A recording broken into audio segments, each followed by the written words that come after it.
Today, I'd like to talk about index.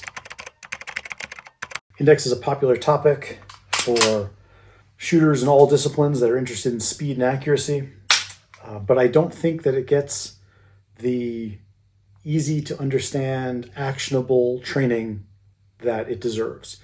I was actually reading a dry fire book the other day that a friend of mine recommended, and there is a little section on building index, but I didn't really see how it was relevant to anything. And so I thought maybe I should put out a little video talking about what I find is the fastest, easiest way to build index. So with my training gun here, all we're going to do is take a fine aiming point. Maybe a 1-inch pacer at 7 yards is a good starting point. The finer the point, the further the distance, the more precise your adjustments will be and the better your index will be. But a 1-inch pacer at 7 yards is a perfectly good place to start. You can work on it at different distances after that, once you have a basic setup. So the idea is, in order to set your index, first of all, you do have to have a good, durable, repeatable grip. If you don't have any kind of a functional grip yet, you don't need to worry about index. Just worry about building your grip. Once you have a durable, repeatable grip, now we can start to build index. So I'm going to aim at a 1-inch pacer at 7 yards. I'm just going to bring the dot to the target. I'm going to aim right on it. I'm going to close my eyes and take 2 deep breaths.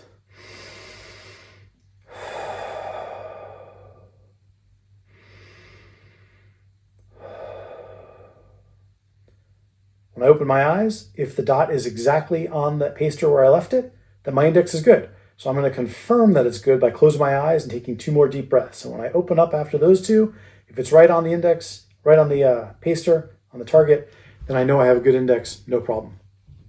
But after you take your first 2 deep breaths, if it's not on your aiming point still, if it's left or right of the aiming point, then I'm going to move my entire body. If my aiming point is if my sight is to the right of the aiming point, I'm going to move my entire body from my feet, just rotate very slightly to the left and bring the dot right back on top of the target.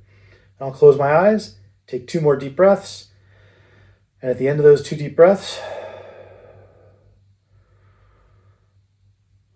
I'm going to open my eyes again and see if I'm on target. If I am, again, my index is good. I can verify. I do it one more time.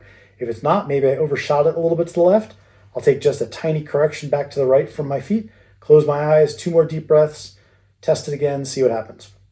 When I open my eyes this time, dot's on there, no problem. So now I'll close my eyes, do it one more time to confirm.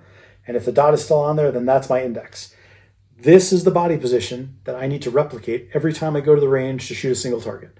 And the more you do this consciously, the faster you will develop an unconscious index. And you will get to the point very quickly where you don't have to set any of this up or test any of this. You can just look at a target and know how you have to stand so that when you look at the target and present your gun to it, the dot will show up on the target, no problem. This is for windage. We cannot adjust elevation with your index the same way.